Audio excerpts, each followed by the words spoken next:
오늘 저는 여러분과 함께 살아계신 하나님이라고 하는 제목으로 히브리서 11장 6절을 본문으로 설교를 하려고 합니다.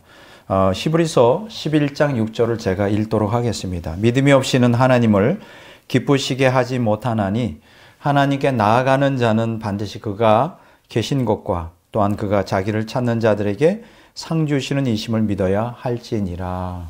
아멘. 지난번에 저는 이제 성경을 믿을 만한 책이다라는 제목으로 디도서 1장 9절을 본문으로 설교했습니다. 과연 성경은 믿을 만한 책인가? 사실 성경 말씀에 우리의 인생 전부를 걸었다가 성경이 진리가 아닌 거짓이라면 우리 인생 완전히 망하는 것이죠. 성경 말씀을 믿고 성경에 계시는 신앙 원리를 따라 살아도 될까? 이게 굉장히 이제 중요한 주제였습니다. 자, 그러려면 우리가 성경 말씀이 진리라는 어떤 객관적인 증거가 있어야 되겠죠. 예. 그래서 제가 성경이 진리라는 세 가지 증거를 지난번에 말씀을 드렸습니다. 첫째가 뭐였죠? 성경의 예언이죠. 예, 예언이 그대로 성취되었고 성취되고 있고 성취될 것이다. 두 번째, 성경의 기적입니다. 성경에 수없이 많은 기적들이 기록이 되어 있는데 그것은 역사성을 지니고 또 고고학적으로도 입증이 가능한 기적들이다. 이렇게 말씀을 드렸고요. 셋째, 성경의 과학을 통해 입증했습니다. 물론 성경이 과학책은 아니지만 과학적인 더 나아가서 오늘 근대 현대 과학보다 더 뛰어난 과학을 가지고 있다. 그렇게 해서 이 세 가지로 성경이 진리라는 것을 말씀을 드렸어요. 자, 그런데 이제 문제가 되는 게 뭐냐면 성경이 아무리 진리라 할지라도 그것을 믿음으로 받아들여야 우리가 구원도 얻고 생명을 얻을 수 있다는 겁니다. 자, 왜냐하면 진리와 믿음은 동전의 양면처럼 우리가 분리될 수 없기 때문이죠. 우리가 진리를 뜻하는 히브리어 에메트하고 또 믿음을 뜻하는 히브리어 아마는 같은 어근을 지니고 있어요. 그러니까 우리가 믿음의 대상이 진리여야 하듯이 또 믿는 자 역시 진실해야 된다. 굉장히 중요하다고 생각합니다. 우리는 진리 말씀에 대해 진실된 신앙을 갖고 있는가? 제가 이제 여러분들에게 묻고 싶은 것입니다. 자, 그러면 진실된 신앙이 뭘까요? 하나님의 말씀에 대한 온전한 신뢰, 하나님의 말씀에 대한 온전한 순종이 있어야 그게 진실한 신앙이에요. 그러니까 오늘날 진실된 신앙을 찾아보기가 어려운 시대에 살고 있습니다. 오늘 저는 여러분께 진실된 신앙을 부탁을 드렸습니다. 이게 지난번에 드린 설교의 요약문이에요. 자, 오늘은 제목이 뭐라 그랬죠? 살아계신 하나님.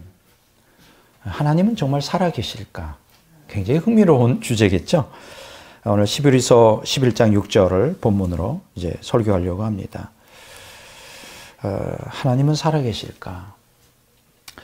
그러면 성경은 살아계시다고 증거하고 있죠. 하나님은 살아계시다. 네. 그걸 오늘 이 시간 저는 두 가지 측면에서 변증을 하려고 합니다. 물론 성경이 살아계시다고 하는데 과연 그게 철학적으로 변증이 가능할까? 아니면 과학적으로 변증이 가능할까? 굉장히 저한테는 아주 흥미스럽고 매우 놀라운 설교가 되겠습니다. 오늘 히브리서 11장 6절에 보면 하나님을 기쁘게 할 수 있는 그 절대적 조건이 있다는 거예요. 그걸 뭐라고 말하느냐? 믿음이라고 말합니다. 하나님을 기쁘게 되려면 우리가 믿음이 있어야 된다는 거예요. 그러니까 하나님께 나아가는 자는 그 필수적으로 요구되는 게 있는데 그게 바로 믿음이라는 거예요. 물론 여기서 말하는 믿음이라는 것은 하나님의 약속에 대한 신뢰, 더 나아가서 하나님의 계명에 대한 순종을 포함하는 거예요. 뭐 그냥 믿습니다 한다고 이게 믿어지는 게 아니고 그게 진짜 믿음이 아닙니다. 자, 그런데요, 여기 보면 그 믿음이 필연성에 대해서 이제 강조하는데 우리 그 헬라어 원문에 보면 그 헬라어 불변사 동사인 데이라고 하는 동사가 쓰였어요. 이 데이. 이게 뭐냐 하면 강제를 내포하는, 우리 영어로 보면 must라는 뜻이죠. ought라는 뜻이에요. 그러니까 must가 뭡니까? 반드시 뭐뭐 해야 된다. 반드시란 뜻이에요. 우리 한글성어로. 그리고 ought 는 뭐예요? 마땅히 그렇게 된다. 마땅히 그렇게 하는 게 당연하다. 그러니까 하나님께 나아가는 자, 하나님께 나아가는 자, 또 그것은 하나님을 기쁘게 하는 것인데 반드시 믿음이, 마땅히 믿음이 필요하다. 뭐 이런, 그냥 믿음 없이는 하나님께 기쁘게 드릴 수도 없고 나갈 수도 없다는 거예요. 자, 그러니까 오늘 본문에서 하나님을 기쁘시게 하기를 원하는 자들은 우리가 믿음을 가져야 되는데, 그 믿음과 관련해 두 가지 필수적인 요소가 있어요. 첫째가 뭐냐? 하나님의 존재에 대한 믿음을 가져야 돼요. 이거 가장 기본이죠. 그러니까 하나님에 대한, 하나님이 존재한다는 걸 믿지 않으면 뭐 그건 자체가 믿음 근거가 될 수 없죠. 만약 하나님이 존재하지 않는데 믿는다? 미신이죠. 그거 뭐 따질 것 없어. 그냥 무조건 믿어. 맹신이죠. 성경은 우리에게 미신적인, 미신이나 맹신을 가르치지 않아요. 무조건 믿으라고도 사실은 하지 않습니다. 그래서 오늘 제가 철학적으로, 과학적으로 하나님이 존재하는 것을 증명하려고 하는 거예요. 그래서 하나님이 존재하는 것을 믿어야 돼요. 그래서 성경이 뭐라 그러냐? 하나님께 나아가는 자는 반드시 그가 계신 것을 믿어야 된다. 그러면 존재하지도 않는데 무조건 믿으라고? 그건 아니죠. 존재하는 확실한 증거가 있습니다. 자, 여기 보면 그가 계신다라고 번역된 헬라어 동사가 에스틴으로 되어 있는데 이게 원래 이제 기본 동사가 에임이라는 동사예요. 우리 영어로 말하면 이제 be 동사라고 말할 수 있죠. 근데 이게 현재 시제로 되어 있어요. 그러니까 하나님이 지속적으로 존재하고 있는 거예요. 과거에 존재했는데 지금 존재하지 않거나 뭐 지금 존재하는데 미래에 존재하지 않는다는 게 아니라 과거, 현재, 미래 할 것 없이 끊임없이 존재하시는, 영원히 존재하시는 분이에요. 언제나 살아계신 하나님이에요. 언제나 살아계신 하나님. 자, 이것은 무엇을 의미할까요? 우리가 어떤 경우는 이런 경우가 있어요. 우리가 한때는 하나님을 경험하는 경우가 있어요. 은혜 받잖아요. 하나님 살아계시구나. 정말요. 우리가 은혜를 받거나 또 기도 응답되면 정말 너무너무 좋죠. 근데 항상 하나님의 은혜가 임하고 기도에 응답되면 얼마나 좋겠어요. 근데 하나님 우리를 다루셔요. 더 강한 믿음으로 인도하기 위해 침묵 지키시는 경우가 있어요. 미치는 거지, 이때는. 뭐 하나님 보이시면 침묵 지키더라도 뭐 부가 그렇잖아요. 말 안 하고도 옆에 있으니까 있는 거예요. 그 안정이 되잖아요. 근데 하나님은 안 보이시니까 이게 문제예요. 하나님 은혜를 보여주실 때는 안 보이더라도 그걸 임재를 느끼잖아요. 근데 가만 계시면 안 계신 거지 뭐. 그래서 성경이 뭐라 해요? 숨어 계신 하나님. 어두운 가운데 계신 하나님. 뭐 이런 표현이 있잖아요. 자, 왜 이 믿음이 필요하냐? 하나님은 은혜를 주시든 아니든 기도에 응답하든 안 하든 항상 계셔요. 이걸 믿어야 된다는 거예요. 아무리 절망스러운 상황 가운데서도 그 믿음을 가져야 돼요. 하나님의 약속을 신뢰하고 하나님의 계명을 순종하는 믿음을 가져요. 이게 진짜 믿음이에요. 여러분, 성령에 불이 많은데 하나님 안 믿을 사람이 어디 있어요? 그 순간은 믿을 수가 있어요. 그런데 문제는 뭐냐면 우리에게 고난이 닥쳐올 때 내가 원하는 소원대로 응답이 없을 때도 믿어야 돼요. 그 가장 대표적인 사람들이 누굽니까? 그 광야를 통과하던 이스라엘 백성들 아니에요. 그게 우리의 모습이에요. 그냥 하나님이 기적을 나타낼 때, 특히 어디서 전쟁을 이루죠? 홍해 바다에서. 거기 보면 출애굽기 15장에 보면 모세의 노래가 나오죠. 난리가 났어. 홍해가 쫙 갈라지고 와, 하나님 살아계시다. 막 신의 산에서 하나님이 그냥 강하게 임하시니까 막 두려워 벌벌벌벌 떨면서 그렇게 하나님을 믿었던 백성들이 광야길을 가면서 자기 욕망대로 안 들어주시잖아. 그러니까 이제 그때 불만불평, 하나님이 어디 계시냐 뭐 이렇게 나오기 시작하는 거예요. 그러지 말라요. 성경에서 히브리서 11장 6절에서 말씀하시는 하나님께 하나님의 나아가는 자는 반드시 그가 계신 걸 믿으라는 것은 아무리 절망스러운 상황 가운데 있어도 약속을 신뢰하고 계명에 순종하라는 거예요. 이게 바로 믿음이에요. 근데 이게 쉽지 않잖아요. 쉬워요? 쉽지 않잖아요. 저 다 겪어봤거든요. 정말 쉽지 않아요. 그래도 믿어야 돼. 이게 믿음이에요. 자, 둘째. 자, 우리에게 믿음과 관련해 요구되는 필수적 요구가 뭐냐? 아, 이것도 매력이에요. 하나님의 상급에 대한 믿음을 갖고 있어야 돼. 그러니까 하나님의 존재에 대한 믿음만 아니라 하나님이 상급을 주실 거라는 믿음. 야, 이거는 괜찮네요. 네, 이게 뭡니까? 하나님을 찾는 자들에게 반드시 상 주시는 이심을 믿어야 한다. 반드시 믿어야 돼요. 하나님을 찾는 자들 반드시 언젠가 그 기도가 응답되고요. 반드시 복을 주시는 하나님이세요.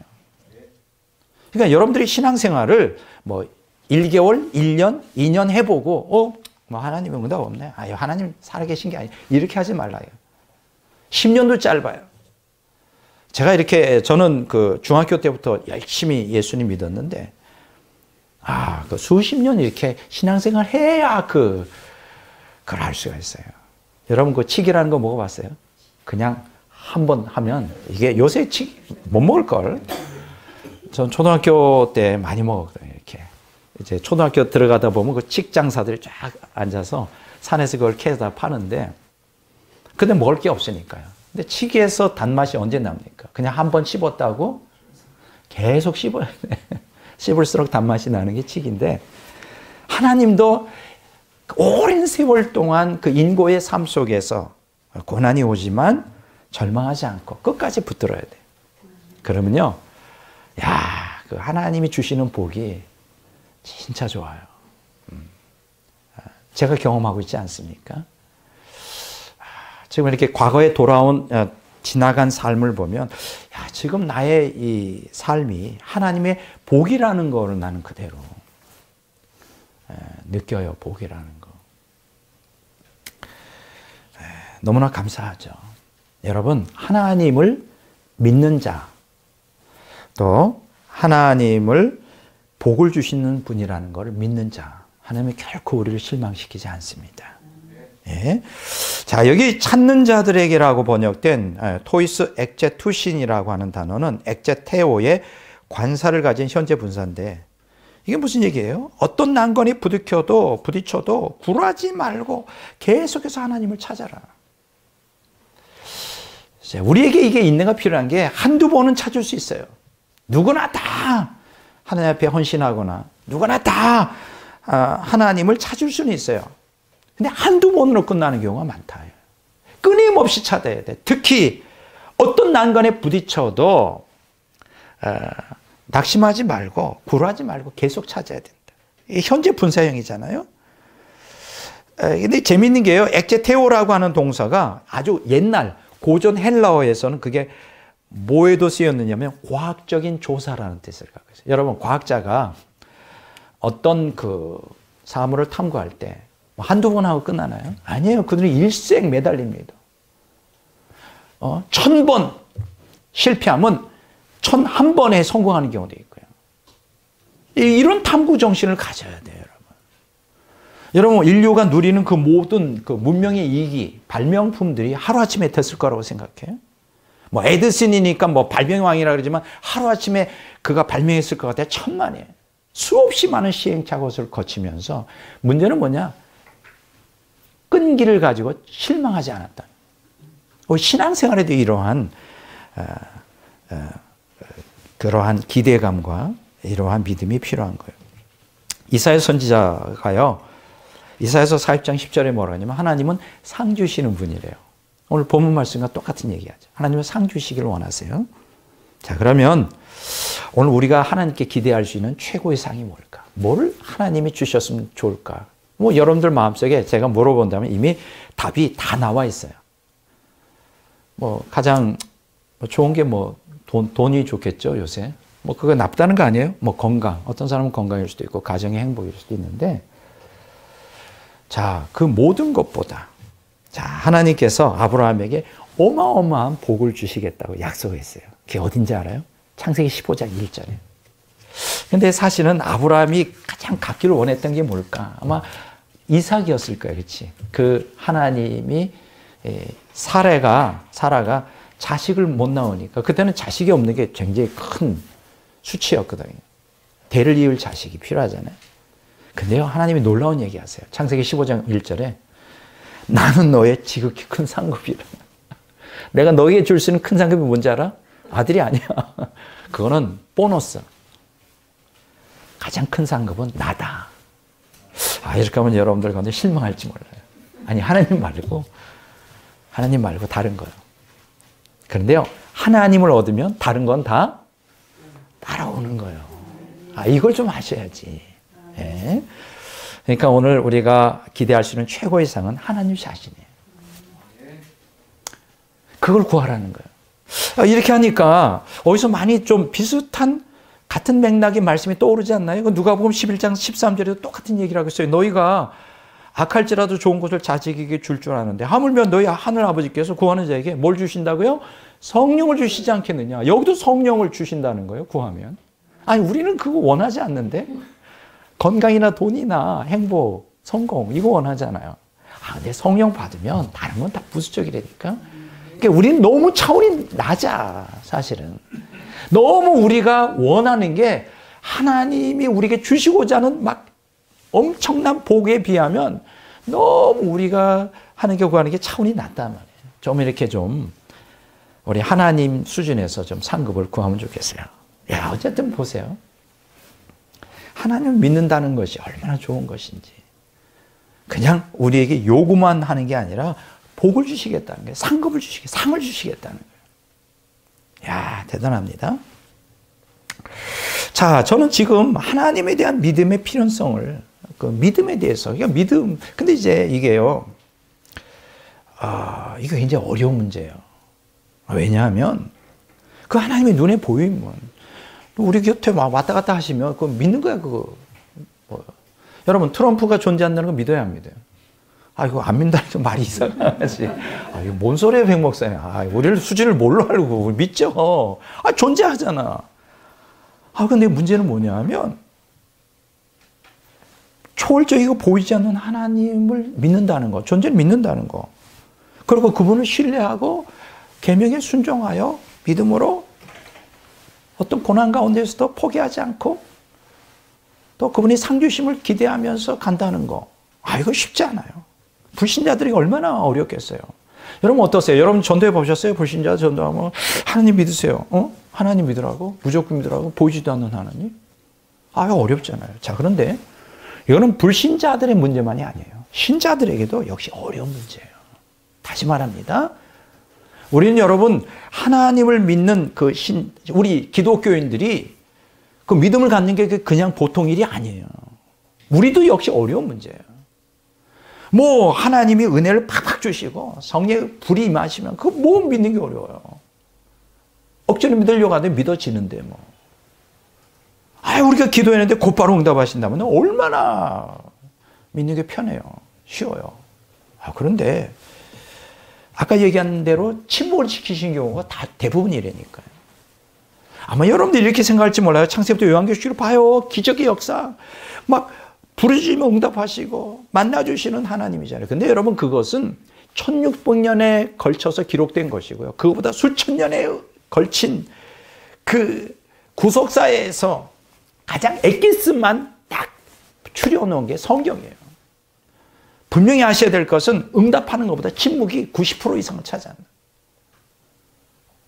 여러분도 그렇지 않나요? 매일 기적을 경험합니까? 아니잖아요. 매일 성령의 불이 임해가지고 뜨겁습니까? 아니잖아요.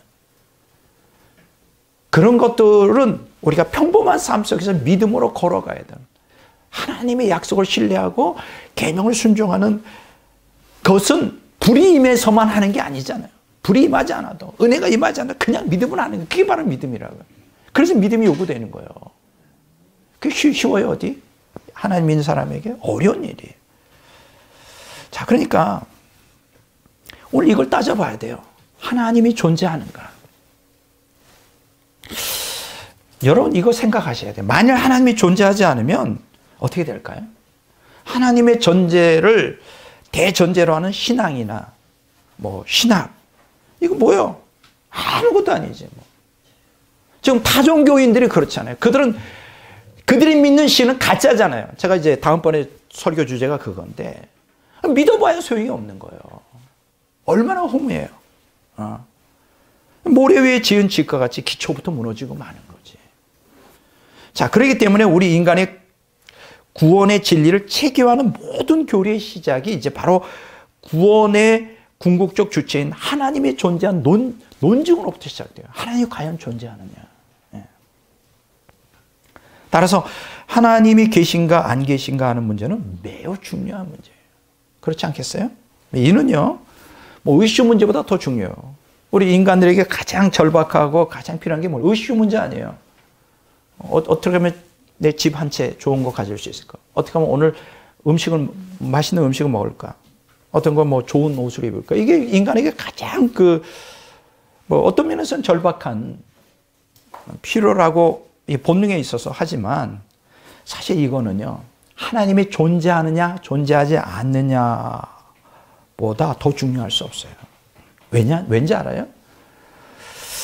이 문제는 인생이 어디에서 와서 무엇 때문에 살고 어디로 가느냐 하는 가장 원초적인 질문을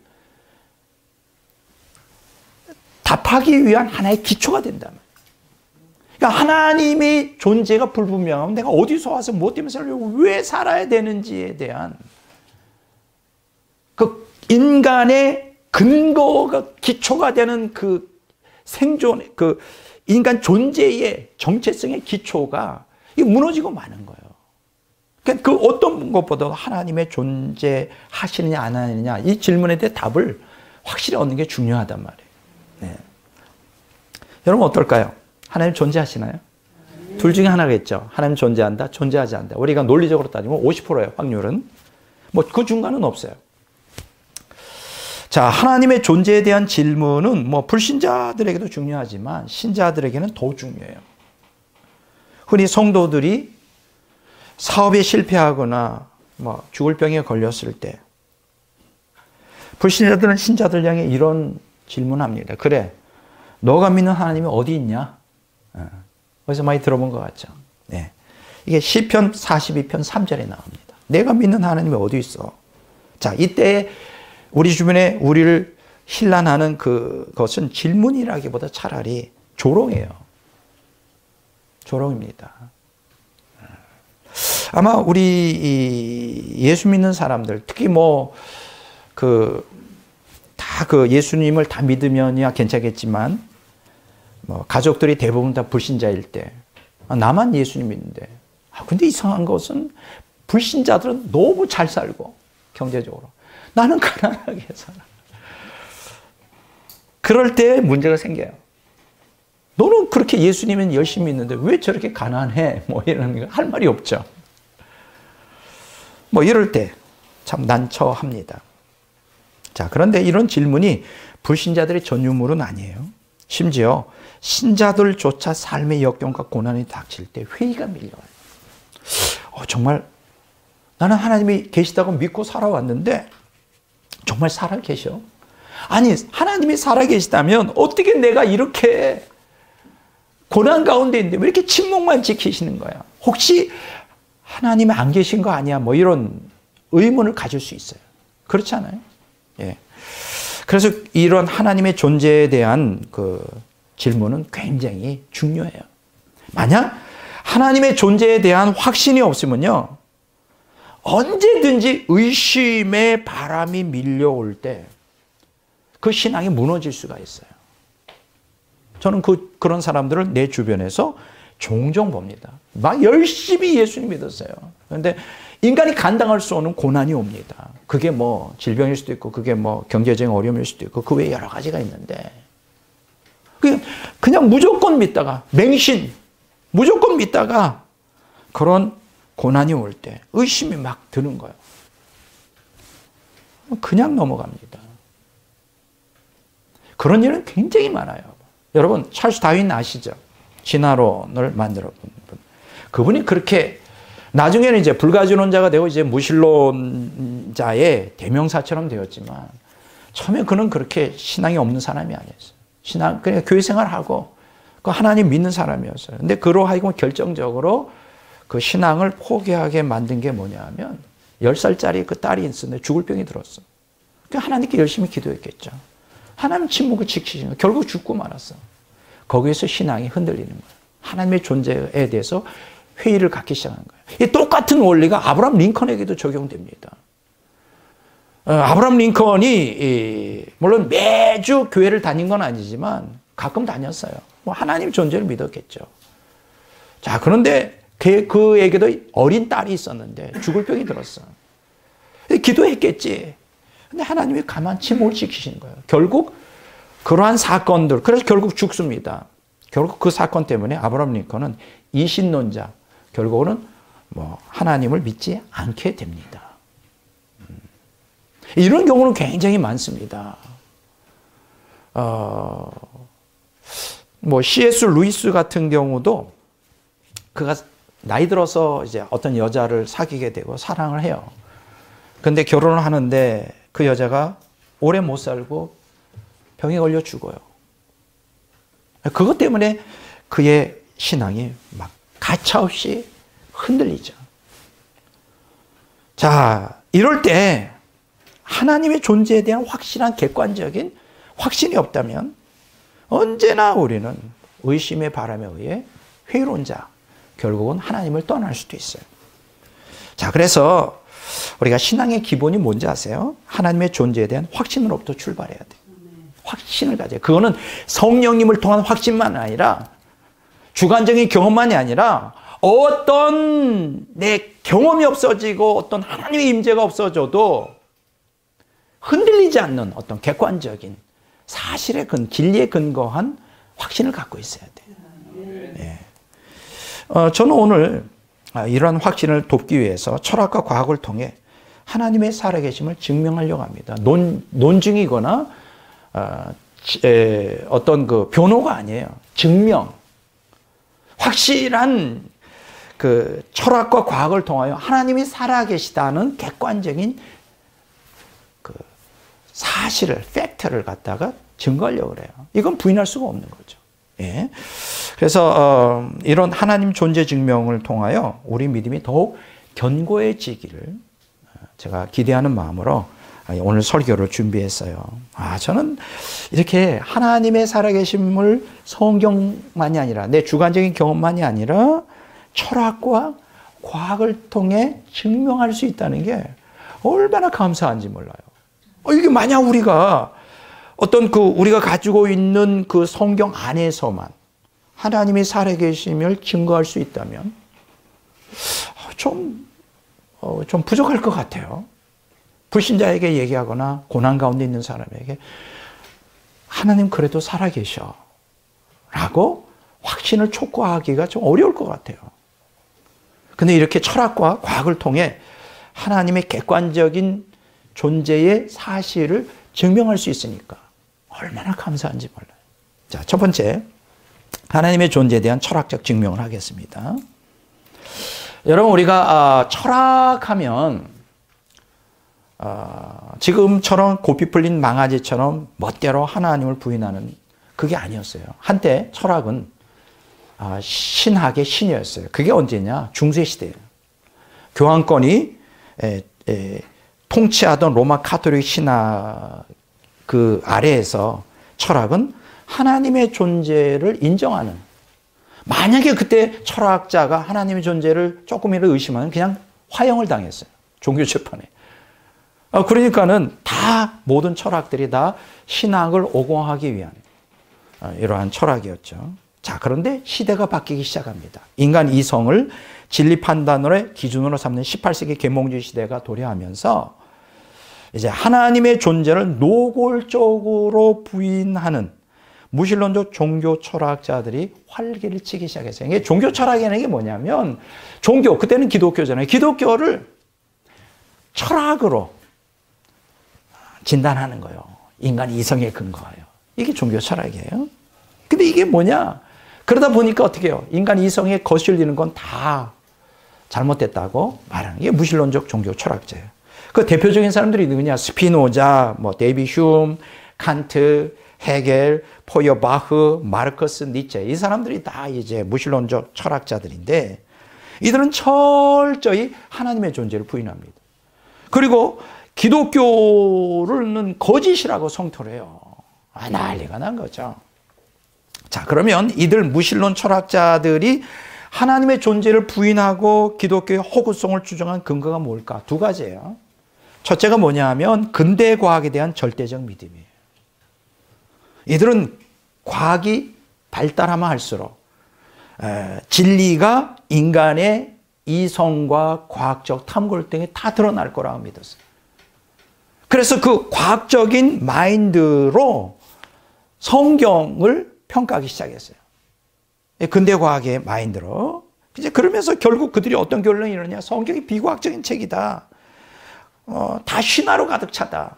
과학적으로 증명할 수 없는 신은 존재하지 않는다. 이런 거만한 발언들을 쏟아냈어요. 자, 이런 과학주의가 언제까지 지속되는지 알아요? 20세기 초엽에 유럽인들의 생각을 완전히 장악했던 철학사조가 뭔지 압니까? 논리실증주의라는 거예요. 논리실증주의. 이게 뭐냐? 인간이 이성을 통하여 과학에 근거하여 실증을 해야 된다는 거예요.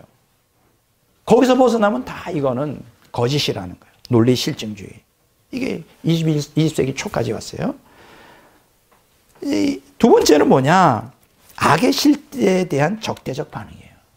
이 무신론 종교 철학자들이 신을 부인하고 기독교를 거부했던 이유가 뭐냐면 이 현 세상에 존재하는 악 때문에 그래요. 자, 철학자 흉이 하나님의 존재를 부인했는데 그가 헬라 철학자 에피쿠로스의 말을 재인용하면서 부인합니다. 한번 들어보세요. 악을 방지하기 원하지만 그럴 능력이 없다면 신은 무기력하다. 능력은 있으나 그것을 원하지 않으면 신은 심술궂다. 능력도 있고 또 그렇게 할 의향도 있으면 악은 도대체 어디서 오는가? 뭐 그럴듯하지 않아요? 어떻게 생각하세요? 예, 이 쌍의 악, 뭐 그 악이 뭐 인간의 악이든 자연의 악이든 인간이 당하는 모든 고통들이죠. 예. 자, 이처럼 합리적으로 납득이 되지 않는 악의 실제 때문에 많은 사람들이 하나님 믿는 신앙을 버립니다. 그리고 기독교에 대해서 적대적이에요. 이거는 과거나 현재나 마찬가지예요. 뭐 그럴듯하죠. 자, 그래서 카톨릭 신학자 한스킹이 이런 얘기합니다. 악의 처참함이 신의 존재를 부정케 만드는 무신론의 암초와 같다. 이 땅에 고통이 없다면 다 하나님 믿을 거라는 거예요. 과연 그럴까요? 고통이 없다고 하나님 믿을까? 네. 악이 실제한다 그래서 하나님을 부인할 수 있을까? 자, 그래서 이런 그 무신론자들의 공격이 오잖아요. 네. 이런 무신론자들의 공격에 대해서 하나님의 존재가 철학적으로 그렇다면 증명될 수 없을까? 이런 질문해야 됩니다. 이 말은 인간이 무신론자가 되는 것이 가능한가와 같은 질문이에요. 여러분, 무신론자가 되려면, 이게 지금 철학적으로 지금 얘기하는 거예요. 잘 들어보세요. 무신론자가 되려면 인간은 진리의 주체가 되어 대상을 바르게 인식할 능력이 있어야 돼요. 과연 그게 가능할까? 조세희의 소설 난쟁이가 쏘아올린 작은 공이라는 책에 보면 이 문제를 심각하게 다루고 있어요. 거기 보면 굴뚝 청소부 2명이 나옵니다. 이 2명이 각각 굴뚝 청소를 하고 내려왔는데, 그런데 굴뚝 하나는 깨끗하고 다른 하나는 아주 더러웠어요. 그래서 한 명의 얼굴은 까맣고 한 명의 얼굴은 희었단 말이죠. 그래서 자, 둘이서 이렇게 마주 보는데, 자, 그러면 누가 얼굴을 씻으러 갈까 하는 거예요. 이게 철학적 논증입니다. 누가 얼굴을 씻으러 갈까요? 더럽고 까만 얼굴에 굴뚝 청소부가 아니라 깨끗하고 흰 얼굴에 굴뚝 청소부가 얼굴을 씻으러 갈 거라는 거예요. 이게 무슨 얘기인지 이해가 되세요? 아직 감이 안 잡히면 조금 더 생각하셔야 돼요. 서로 본단 말이에요. 근데 한 사람은 얼굴이 희고 한 사람은 검은데 서로 마주 봐요. 근데 상대방이 검은 얼굴 보고 자기도 그럴 거라고 생각해서 얼굴이 검정인 사람은 안 씻으러 가고 하얀 사람이 씻으러 간다. 왜 이런 일이 벌어질까요? 자, 이 이야기를 통해 우리가 뭘 깨닫습니까? 인식의 주체와 인식의 대상, 이 두 사람만 가지고서는 지식이나 인식이 진리인지 거짓인지 확인하거나 보증하기 어려워요. 자, 이 두 사람을 객관적으로 평가하려면 어떻게 해야 될까요? 제3자가 필요한 거죠. 그렇죠. 제3자가 양쪽에서 보고 당신 얼굴에 이게 묻었으니까 씻으러 가셔. 당신 괜찮아서 이렇게 평가해 줘야 돼요. 자, 그러면 인식의 대상에 대해 객관적 절대 불변의 진리라는 판단을 내릴 수 있는 제3자가 도대체 누구여야 하느냐예요. 그 사이에 제3자는 절대적 초월자로 하나님이 있어야 돼요. 그러니까 하나님이 계시지 않으면 이 양자, 주체와 대상의 일치, 진리를 보정해 주는 게 불가능해요. 자, 이게요, 지금 철학에서 신이 존재할 수밖에 없다는 그 필연성을 말해주는 지금 제가 얘기하는 게 철학자들이 얘기해요. 그러니까, 정말 진짜 똑똑하고 아주 천재적인 철학자라면 신의 존재를 인정할 수밖에 없어요. 이처럼 인간은 진리 인식의 주체가 될 수 없어요. 그래서 온전한 의미에서 사실은 무신론자는 이 땅에 존재하지 않습니다. 무신론자로 말하자면 그거는 자기의 주관적인 감정이고 종교적인 신념이지 하나님이 존재하지 않는 객관적인 증거를 볼 수 있느냐? 볼 수 없어요. 이해가 좀 여러분들이 되시는지 모르겠습니다. 이런 이 철학적으로 하나님은 존재할 수밖에 없다라고 하는 이 엄정한 이 사실이요. 누가 가장 아주 결정적으로 말했는지 알아요? 실존주의 철학이에요.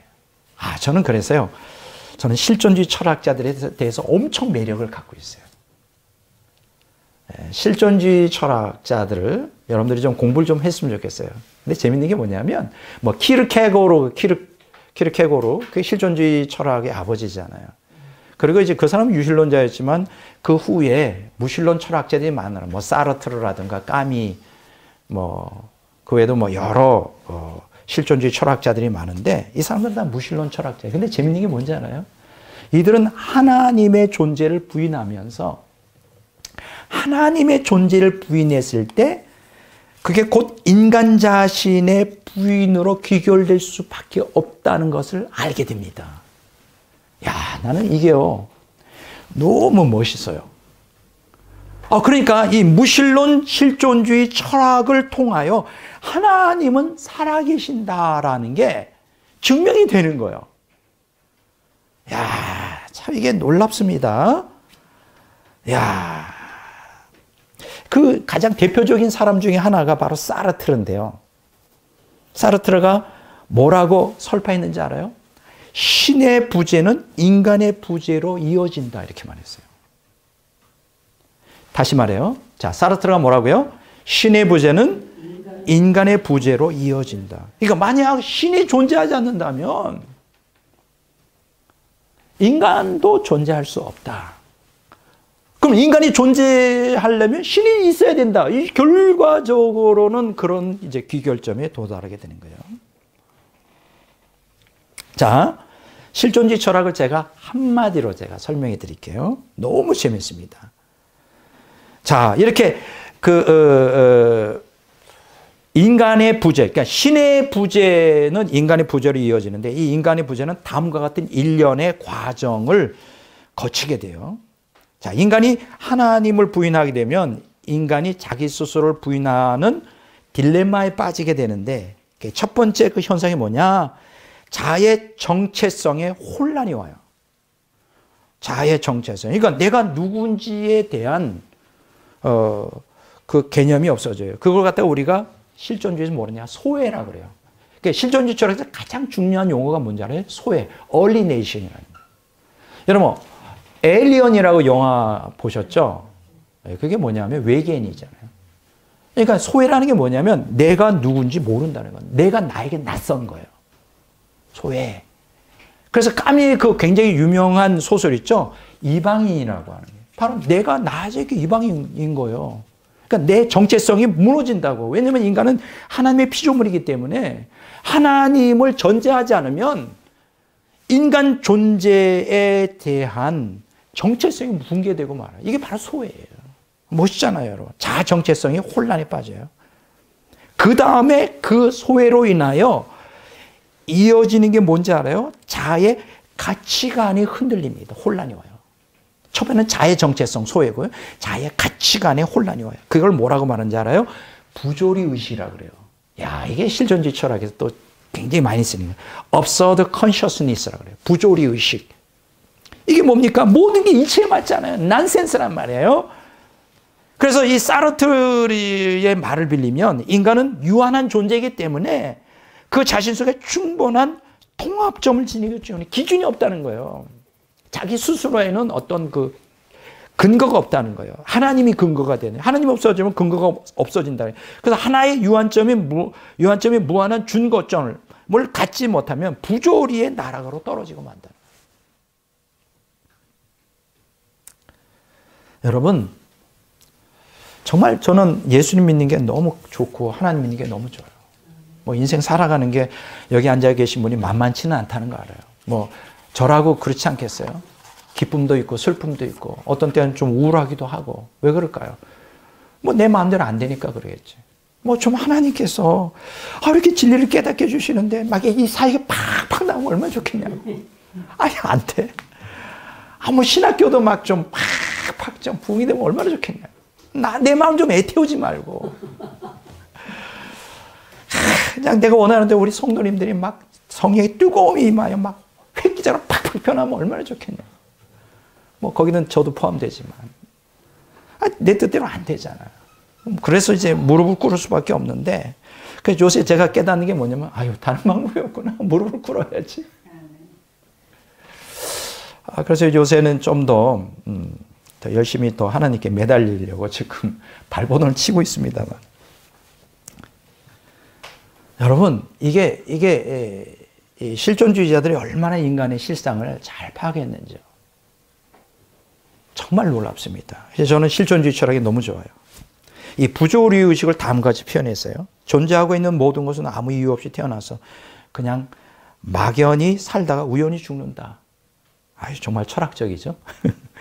우리가 태어나는 것도 아무 의미가 없고 우리가 죽는 것도 아무런 의미가 없다. 뭐 신이 없다면 뭐 소외의식, 내가 누군지 모르고 정체성이 무너지고 자아 가치관 혼란, 부조리 의식이 되니까 뭐 그런 거죠. 그래서 결국 사르트르는 하나님이 존재하지 않는다면 인간은 무의 바다 위에 떠다니는 하찮은 거품에 불과하다.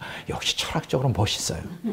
여기 제가 영어로 써놨어요. An empty bubble on the sea of nothingness. 야, 역시 멋있어, 철학이라는 게.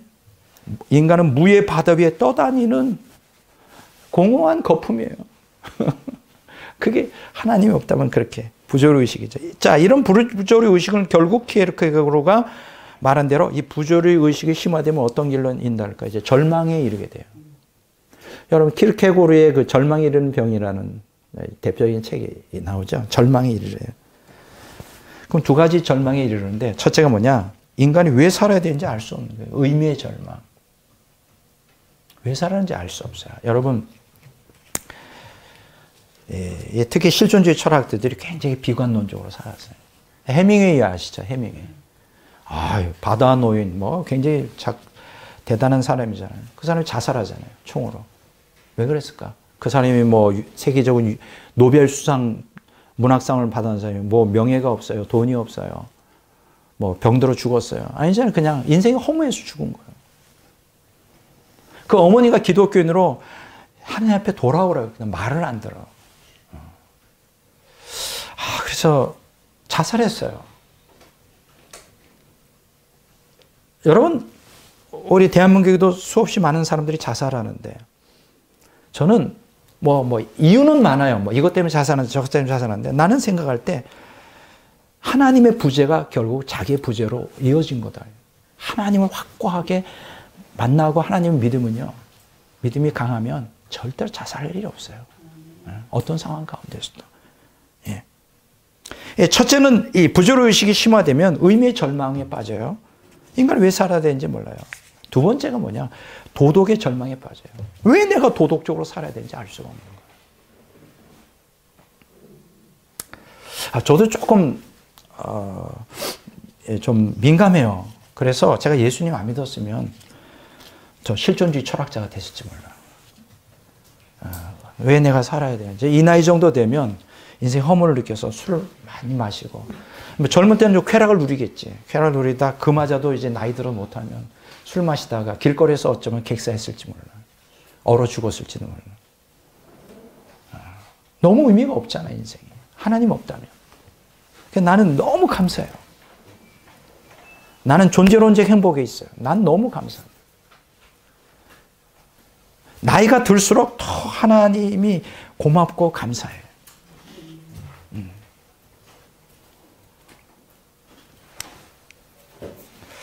여러분, 여기 보면 의미의 절망에 빠진다고 했죠. 왜 살아야 되는지. 그러면 이게 인간을 어떤 충동을 갖게 하는지 알아요? 자살하라고 잠깐만. 자살의 충동을 줘요. 왜 사는 게 의미가 없잖아. 자, 도덕의 절망에 빠지면 어떻게 되는지 알아요? 인간은 짐승처럼 살라고 충동질해요. 이게 다 마귀가 역사하는 거지. 자살해. 짐승처럼 살아. 이렇게. 자, 그런데 인간이 자살하는 거, 짐승처럼 사는 게 쉬울까요? 안 쉬워요. 왜 그럴까요? 인간 하나님의 형상대로 지음받고 그 안에 양심이 있어. 영이 있어. 그래서 자기가 그냥 죽음으로 끝난다면 모르겠는데 죽음 후에 하나님의 심판에 대한 공포와 양심의 가책 때문에 깊은 고뇌에 빠져. 이러지도 저러지 못해. 그러니까 자살하기도 힘들고 짐승처럼 살기도 어려운 거예요. 그냥 막 딜레마의 늪에 빠지는 거죠. 이 딜레마를 칼리아스포스가 뭐라고 하는지 알아요? 한계 상황이라는 거예요. 쉽게 얘기하면 한계 상황이라는 게 절벽 위에 있는 거예요. 거기서 한 발짝만 하면 떨어지는 거예요. 그렇다고 뒤로 갈 수도 없는 거예요. 딜레마지. 이게 한계 상황이에요. 하나님 없는 인생에 바로 이런, 다 그래요, 다. 그리고 이런 한계 상황을 잘 묘사한 문학 작품이 있는데, 까미의 시지프의 신화라는 거예요. 우리가 시지퍼스의 신화라고 말해요. 시지프의 신화. 여러분, 시지프의 신화가 뭔지 알아요? 너무 재밌어. 그리스 신화인데, 이렇게 높은 산인데, 거대한 거인이, 괴물 거인이 큰 바위를 굴리고 올라가요. 왜 올라갈까? 인간은 다 뭔가 정상에 뭔가 의미와 목적이 있을 거라고 하잖아요. 올라갔는데 아무것도 없어. 근데 안타깝게도 그 올려놨는데 그게 굴러 떨어져. 반대편 계곡으로 쫙 눈에 보이지 않게. 그러면 또 그것을 거인이 내려가서 또 꼭대기까지 올라가면 또 거기서 끝나는 게 또 굴러 떨어져. 이게 시지프의 신화예요. 인간이 궁극적인 의미와 목적이 없는 거예요. 끊임없이. 그게 벌이지. 얼마나 고통스럽겠어요. 그 벌이에요. 의미도 목적도 허무함, 허무함, 공허함만이. 여러분, 이게 무신론적 실존주의 철학이 말하는 핵심들이에요. 이들은 하나님을 안 믿지만 하나님의 존재를 부인하면 결국 인간의 존재도 부인한다는 걸 막 절규하고 있는 거예요. 그러니까 나는 이렇게 생각해. 무신론적 실존주의 철학자는 하나님을 찾고 있다고. 근데 하나님을 믿기를 거부하는 거예요. 왜 그럴까? 자기 욕망대로 살고 싶으니까. 자기 욕망을 버리질 못하니까. 오늘 기독교 신앙도 똑같아요. 자기를 버리지 못하면 평생 교회 생활에도 결국 하나님 중심적으로 살지 않으면 이런 절망에 빠질 수도 있어요. 왜 교회를 다니는 많은 연예인들이 왜 자살할까? 자기 중심적으로 사니까. 하나님 중심적으로의 변혁이 일어나야 돼. 자, 두 번째. 제가 첫 번째는 이 철학을 통하여 하나님이 존재한다는 걸 증명했어요. 이건 부인할 수가 없어요. 자, 두 번째. 야, 이것도 재밌어요. 하나님의 존재에 대한 과학적 증명. 야. 여러분, 인류 사상사에서 객관적이고 과학적인 증거를 통해 하나님의 존재를 부인할 수 있다고 장담했던 어마어마한 학설이 있어요. 과학적 학설이. 뭐예요? 19세기에 나타난 찰스 다윈의 진화론이에요. 야, 이 진화론이요. 과학이라고 하는 이름을 가지고 온 인류를 갖다 그냥 하나님을 부인하는 어마어마한 도구가 됐어요. 여러분, 모든 현대에 이르는 모든 무신론자들 다 진화론의 영향을 받아요. 칼 마르크스도 그렇고 레닌도 그렇고 스탈린도. 그때 한때 이들은 하나님 믿었는데 다 진화론에 오염돼 가지고 다 하나님 부인하고만. 여러분, 이 진화론이 원래는 처음에 과학의 범주에만 있었어요. 그러다가 서서히 철학의 영역으로 침투하면서 철학자들에게 오염을 시켜서 다 하나님을 부인하는 무신론 철학자로 만듭니다. 자, 그런데요, 이 과학의 영역에서 철학의 영역으로 더 나아가서 교육계까지 이 진화론이 이제 침범해 들어갑니다. 권기군 박사님의 과학 이야기에 보면요, 미국 교육계에서 진화론이 어떻게 침투하여 득세하게 되었는가를 설명해 주고 있는데, 여러분 놀랍죠?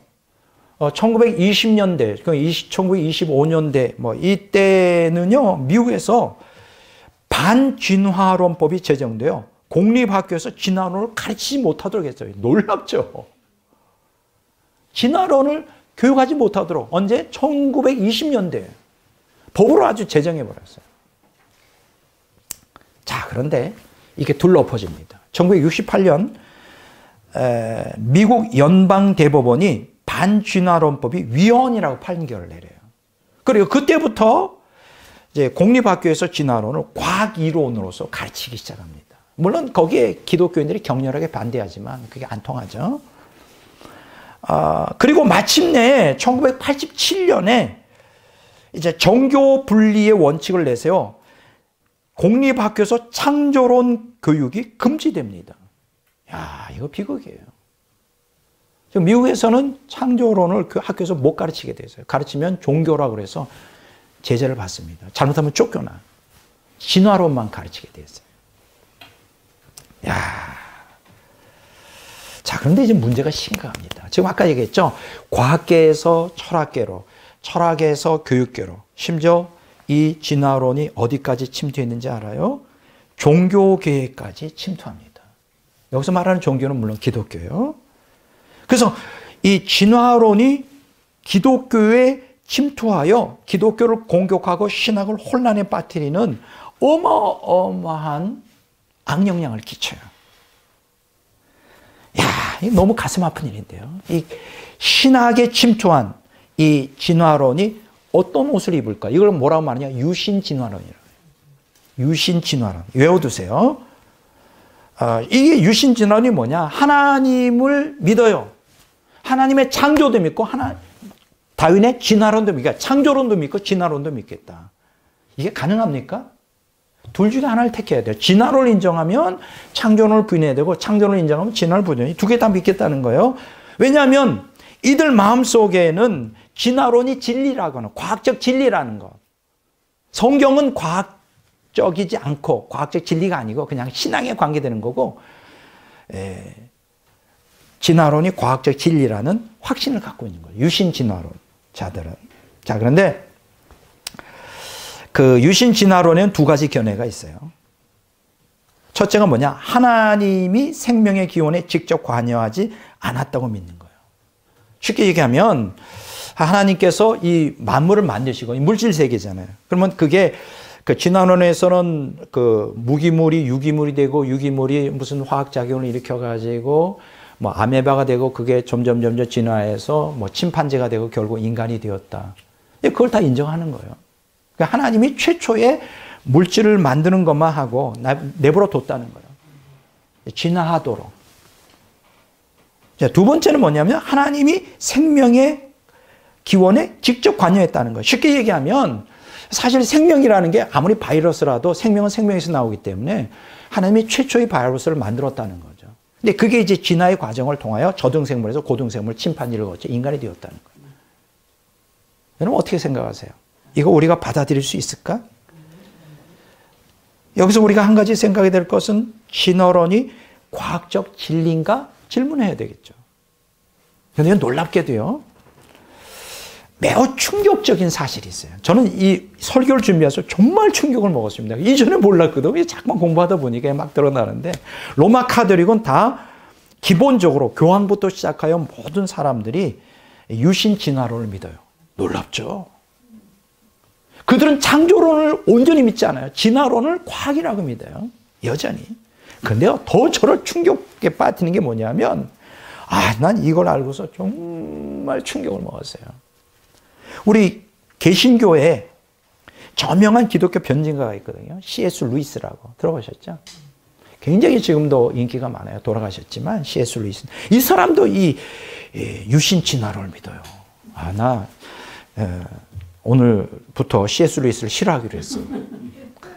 그게 뭐예요? 그게 싫어하기로 했어. 근데 옛날에 좀 좋아했거든요. 어쩐지 약간 냄새가 나더라고, 이 사람 신앙이. 자기 부인이 죽은다면 하나님을, 원래는 개신교로는 카톨릭으로 다시 넘어가. 그래서 좀 신앙이 약간 내가 생각할 때는 약간 좀 그냥 좀 뭐 이신론 비슷한 신앙으로 전락해. 이게 진짜 예수님 안 만난 것 같아. 내가 어딘가에 냄새가 나더라고요. 이게 드러났어, 이게. 유신 진화를 믿어요. 근데요, 더 충격 먹은 게 있어요. 내가 정말 좋아하는 학자가 있었거든요. 그 사람이 옥스퍼드 대학교 분자 생물학자고 신학자고 목사인데, 앨리스터 맥그레스라는 사람이 있어요. 나 정말 이거 충격 먹었어. 이 사람이 유신 진화론을 믿어요. 아니, 어떻게 이게 가능해? 이 굉장히 유명한 신학자거든요. 머리도 좋고, 막, 무신론자를 향해 막 하나님은 살아계시다 막 변증했던 사람인데, 아니, 이 앨리스터 맥그레스까지 유신 진화론을 믿어? 또 충격 먹은 게 또 하나 있어요. 우리 한국의 한경진 목사님이시잖아요. 이분도 유신 진화론을 믿어요. 물론 돌아가셔요. 충격이죠? 이거 제가 여러분 유튜브에 보면 거기 나와요. 백과사전 그 위키 백과사전 쳐보세요. 유신 진화를 치면 여기 다 나와요. 자료가. 한경진 목사까지. 이 사람은 이러면 안 되지. 어떻게 창조주 하나님 믿는 사람이 진화론을 믿느냐고. 진화론이 과학이라고 확신했던 거죠. 한경진 목사가. 이 사람도 문제가 심각한 거예요. 이러면 안 되지. 그래서요, 이런 유신 진화론적인 애매모호한 이러한 창조론도 아니고 진화론을 믿는 이러한 게 오늘 교회 안에 들어와 있어요. 지금 여러분, 현대 과학이 발달하면서요, 진화론이 허구성을 갖고 있다는 게 100% 입증이 됐습니다. 제가 조금 이따 그 얘기를 할 거예요. 왜 진화론이 가짜인지. 근데 여전히 진화론을 신봉하는 사람들이 미국에서는 43%나 된다 그래요. 미국 사람들. 많죠? 진화론을 믿어요. 43%가. 근데요, 한국 갤럽에 의하면 1984년에서 2014년까지 거의 20년 동안 그걸 쫙 조사해 봤는데요. 개신교인 중에 진화론을 믿는 사람이 몇 프로나 될까요? 40%예요. 놀랍죠?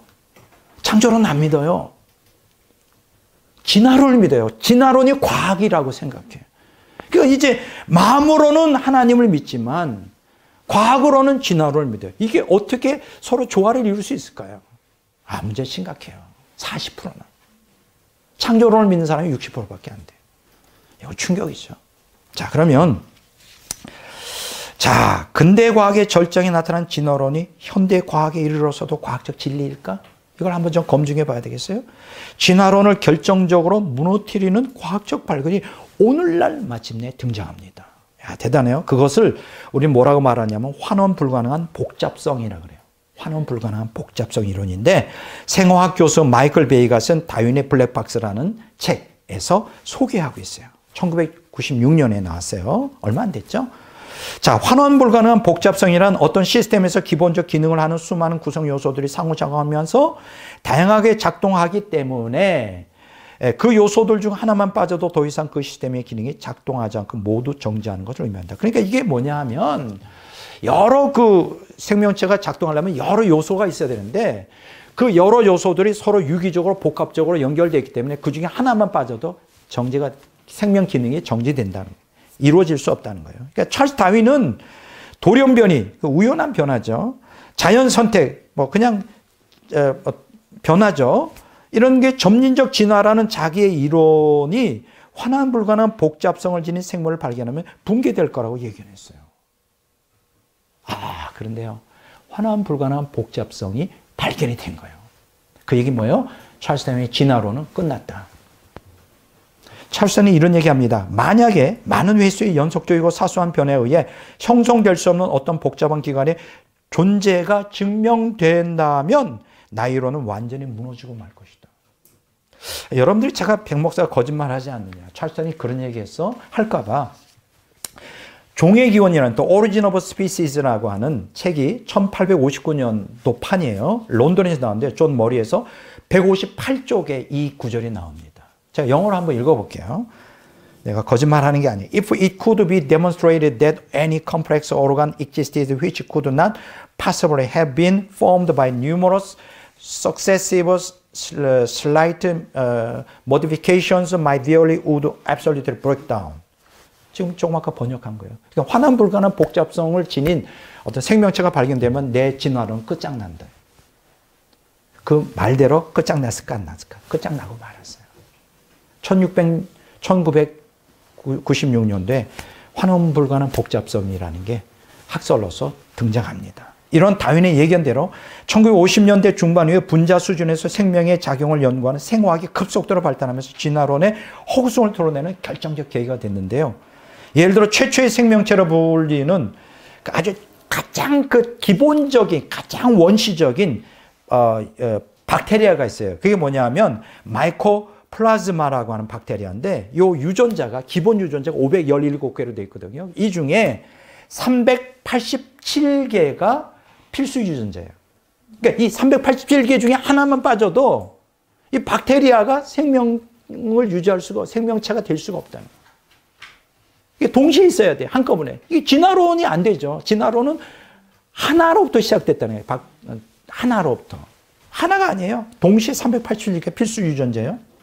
이거 제가 생명 활동에 영위할 수 없어요. 이처럼 마이크로플라즈마의 환원 불가능한 핵심 유전자가 존재한다는 사실은 뭐예요?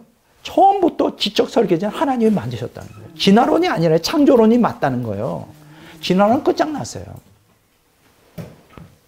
그러니까 끝장났는데 왜 지금도 여전히 많은 사람들이 진화론 믿을까요? 그건 과학이 아니라 종교예요. 그렇게 믿고 싶은 거예요. 창조론을 믿으면 어떻게 될까? 하나님을 인정해야 되잖아요. 싫은 거예요. 그게. 내가 하나님 노릇하고 싶은 거예요.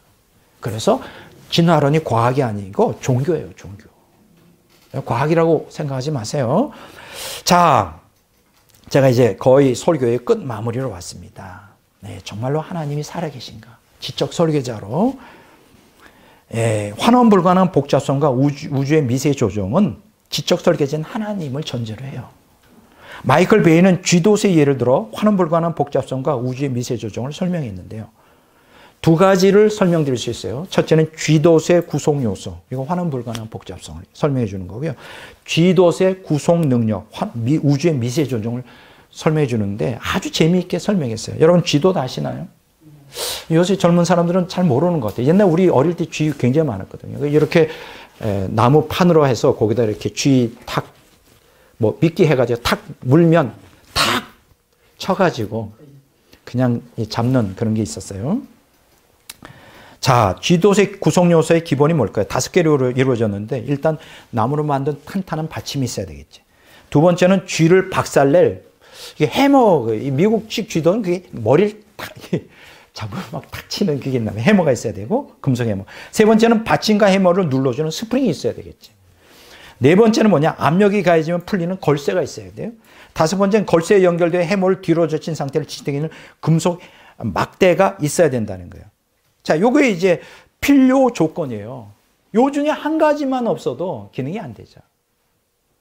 자, 그런데요.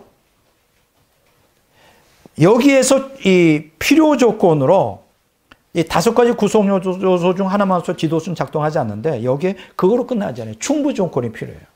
뭐냐면 지도수의 구성 능력, 이게 우주의 미세 조정을 설명할 수 있는데 그게 요구가 돼요. 한번 볼까요?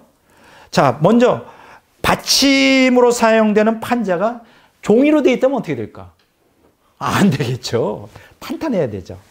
종이로 되어 있으면 쥐도스는 산산조각 납니다. 두 번째, 만약 해머가 너무 무거우면 스프링이 부서진다는 거예요. 이게 적당한 무게가 돼야 되죠. 세 번째, 만약 스프링이 너무 느슨하다면 해머가 움직이지 않겠죠. 네 번째, 만약 금속 막대가 너무 짧다면 걸쇠가 연결이 안 되겠죠. 다섯 번째, 만약 스프링이 너무 느슨하다면 이게 쳐주지는 못하겠죠. 가다가 말겠죠, 해머가. 이게 뭡니까? 아주 미세하게 조정되어 있다는 거예요. 자, 이처럼 쥐도시 재기능하려면 필요 조건으로 구성 요소들이 갖춰져야 되고 충분 조건으로 구성 능력이 역시 갖춰져야 돼요. 얼마나 놀랍습니까? 지금 우주가 그렇게 돼 있어요. 하나님이 지적 설계를 했다는 거죠. 자전거가 오토바이로 점차 진화하는 것이 불가능하다. 지도수는 처음부터 필요 조건과 충분 조건을 동시에 갖춘 완벽한 시스템으로 처음부터 만들어진 거예요. 진화가 아니라고요. 자, 그런데 시스템을 형성하는 구성 요소들이 많을수록 시스템을 작동하는 구성 능력이 복잡할수록 우리는 지적으로 뛰어난 설계자에 의해 의도적으로 설계되었다는 결론에 도달할 수밖에 없어요. 지도도 하나도 진화가 됩니까? 그게 안 되죠. 그거보다 상상할 수 없을 정도로 복잡하고, 그렇죠? 그거보다 아주 뛰어난 그러한 생명체들, 이건 뭐 비교가 안 돼요. 그렇다면 지도가 비교할 수 없을 정도의 분자 수준에서 일어나는 생명체 현상은 이게 하나님의 존재를 인정할 수밖에 없어요. 진짜 똑똑한 과학자라면 하나님이 인정한다고. 이게 진짜 제가 여러분들에게 드릴 수 있는 거예요. 그래서 제가 오늘 살아계신 하나님이라는 제목으로 설교하면서 두 가지로 증명했어요. 철학적으로 하나님은 존재하신다. 두 번째, 과학적으로 하나님은 존재하신다. 이거는 부인할 수 없는 진리예요. 얼마나 좋습니까? 저는 하나님이 살아계신다는 게 얼마나 좋은지 몰라요. 내가 믿는 하나님이 존재하지 않는다면 나의 신앙은 정말 미신이지, 미신. 미신일 거 아니에요. 하나님 살아계셔서 난 너무 좋아요. 결론 부분을 얘기합니다. 오늘 저는 히브리서 11장 6절을 본문으로 살아계신 하나님이라는 제목으로 설교했는데요. 하나님의 살아계심을 성경적 증언에만 의존하지 않고 하나님의 존재에 대한 철학적 증명과 과학적 증명을 통해 객관적으로 증명했어요. 이것도 얼마나 우리에게 유익이 되는지 몰라요. 자, 성경은 하나님 없다 하는 사람은 어리석다 그랬어요. 14편 1절에. 자, 인간이 하나님을 부인하는 이유가 뭘까요? 하나님의 존재를 철학적으로 과학적으로 증명할 수 없어서가 아니라 자기 마음대로 살고 싶어서 그래요. 내가 하나님 노릇하고 자기 중심적으로 살고 싶었어요. 자, 그런데 문제가 있어요. 교회를 다니지만, 교회를 다니면서도 입술로는 하나님의 존재를 인정하지만 생활 가운데서 행동으로 하나님 없는 삶을 사는 기독교인들이 너무나 많아요. 저들을 뭐라고 말하는지 알아요? 실천적 무신론자라 그래요. 진짜 안 믿으니까 무신론자죠. 우리가 진정으로 하나님을 믿는다면 하나님의 존재만 믿어서는 안 되고요.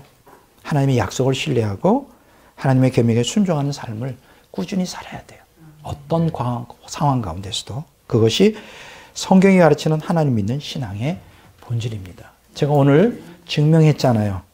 우리가 철학적으로 과학적으로 하나님이 존재하심을, 살아계심을. 이거는 부인할 수 없습니다.